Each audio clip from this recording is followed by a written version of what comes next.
देखिए, हमको ऐसा लगता है कि ममता जी गंभीर परेशानी में हैं और ये जो शुभेंदु अधिकारी मिले हैं इसमें भी हमको ताज्जुब होता है। उनके पिताजी टीएमसी से एमपी हैं, उनका छोटा भाई जो है टीएमसी से एमपी हैं और इनको भी मैंने मंत्रिमंडल में जिस तरह का विभाग वगैरह मिला था, सब कुछ मिला था, उसको लेके उसके बावजूद कैसे गए, क्यों गए, अब जो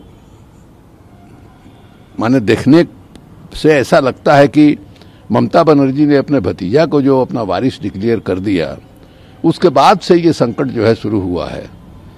और ये उम्मीद कर रहे थे कि माने हम जो है दूसरे नंबर के हैं, हम सबसे लोकप्रिय हैं, तो ममता जी हमको अपना वारिस बनाएंगी। और इस तरह की ट्रेजेडी जो है सिर्फ बंगाल में ही नहीं दिखाई दे रही है। आप देखिएगा, बहुजन समाज पार्टी में मायावती जी ने अपने भतीजे को खड़ा कर दिया और उसके बाद जो है क्या हालत हो गई। अब भतीजे के पास जो है अकूत संपत्ति था जिसका हिसाब देना मुश्किल है।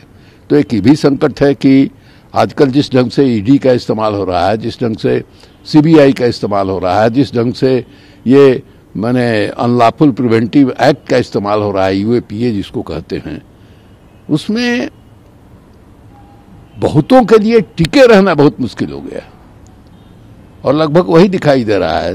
दूसरी बात ये दिखती है कि आइडियोलॉजिकल कमिटमेंट जो है उसका नितांत जो है अभाव हो गया है। जो नेता है पार्टी के, उनको भी लोग देखता है कि कोई आइडियोलॉजिकल कमिटमेंट नहीं है। और जब आइडियोलॉजिकल कमिटमेंट नहीं है और सिर्फ विधायक और सांसद बनने के लिए, मंत्री बनने के लिए हम राजनीति में आए हैं, तो जहां इसकी गुंजाइश ज्यादा दिखाई दे रही है लोग वहां चले जा रहे हैं।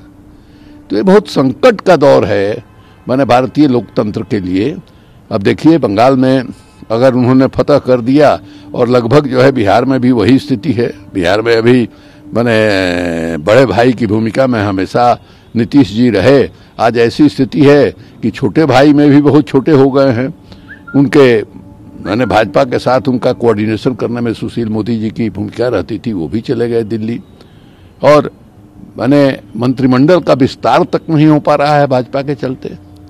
तो ये हर जगह जहां जहां भारतीय जनता पार्टी की सरकार नहीं है, हर जगह किसी न किसी ताल तिकड़म से ये कोशिश हो रही है कि हम उस जमीन पर कब्जा करें। ये संकट है भारतीय राजनीति के सामने और लोकतांत्रिक राजनीति के सामने। किसानों का प्रदर्शन कई दिनों से चल रहा है, लेकिन हरियाणा के मुख्यमंत्री ने कहा कि 1 से 2 दिनों के अंदर समस्या का समाधान। अब कहने के लिए दावा वो करते हैं। अब जो किसान जब आ रहे थे पंजाब के, तो हरियाणा के इलाके में ही उन पर लाठी चली, टीयर गैस चला, वाटर कैनन का इस्तेमाल हुआ ठंडा में। और उसके बाद जो है वहां के किसान जो है वो खड़े हो गए पंजाब के किसानों के साथ और कहा कि नहीं साहब, हरियाणा से इनको हम पार लगाएंगे, हम जो है आगे आगे चलेंगे। तो जहां उनका दावा था कि हरियाणा में किसान जो है पंजाब के किसानों के साथ आंदोलन में नहीं है, अब दिखाई दे रहा है कि हरियाणा के और पश्चिमी उत्तर प्रदेश के जो जाट किसान हैं, ये मजबूत लोग हैं, ये सब के सब जो है मैंने किसान आंदोलन में सक्रिय हो गए हैं। और कल मोदी जी ने एक चिट्ठी जारी की। पहली चिट्ठी उनकी हिंदी और अंग्रेजी में थी कि तोमर साहब जो कृषि मंत्री हैं, उन्होंने किसानों को जो चिट्ठी लिखी है उसको सब लोग पढ़ें। और कल उन्होंने दक्षिण भारत के भी सभी भाषाओं में वो चिट्ठी जो है अनुदित होकर छपी। इसका मतलब है कि अपने प्रधानमंत्री जी को ये संदेश मिल रहा है अपने सूत्रों से कि साहब ये आंदोलन जो है वो देशव्यापी होने जा रहा है, राष्ट्रव्यापी होने जा रहा है। इसीलिए सारी भाषाओं में उस चिट्ठी का अनुवाद होकर के मैंने सब जगह बांटा गया है, विज्ञापन जो है दिया गया है। तो देखिए, ये रुकने वाला नहीं है। हरियाणा के मुख्यमंत्री क्या कहते हैं, हिंदुस्तान के कृषि मंत्री क्या कहते हैं, या हमारे प्रधानमंत्री जी क्या कहते हैं, उसको मत ध्यान दीजिए। जो आंदोलन हो रहा है उसमें कहीं कोई कमजोरी आ रही है, इसको देख करके तब कोई निष्कर्ष निकालिए। फारूक अब्दुल्ला को प्रगति का शिकंजा शुरू। अब देखिए, अब फारूक अब्दुल्ला साहब का बयान है कि ये जो उनका घर है, एक घर जो है उनको माता के साइड से मिला है, एक घर जो है उनको पिता के साइड से मिला है, और एक घर उन्होंने खुद बनवाया है, ये कहा है। अब ये साफ दिखाई दे रहा है कश्मीर में जो कुछ हो रहा है, क्यों हो रहा है, ये बताने की जरूरत नहीं है। गोपुर गैंग और सवाल जो है मैंने सेकुलर पार्टियों से, कांग्रेस पार्टी से हो रहा है कि भाई आप बताइए आपका क्या स्टैंड है। भाई कश्मीर जो है वो भारत का ही हिस्सा है, अटूट हिस्सा है, इसमें कहीं कोई संदेह नहीं। 370 था तब भी, 370 नहीं है तब भी वो भारत का ही अभिन्न अंग है।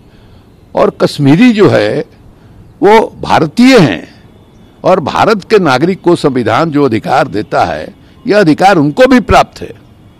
अगर कश्मीर के लोगों को, कश्मीर के पॉलिटिकल लीडर्स को ये लगता है कि 370 का हटना हमारे साथ माने कश्मीर के साथ माने नाइंसाफी हुई है, तो उनको भारतीय संविधान और लोकतंत्र अधिकार देता है विरोध करने का। आप उस अधिकार को सुनना चाहते हैं? आप एक ढंग से ये कह रहे हैं कि नहीं साहब, कश्मीर में जो है भारतीय संविधान लागू नहीं है, कश्मीर के लोगों का जो लोकतांत्रिक अधिकार है उसको छीन लिया गया। और हमको आश्चर्य है कि इस मामले में माने कांग्रेस जैसी पार्टी जो है मौन क्यों है।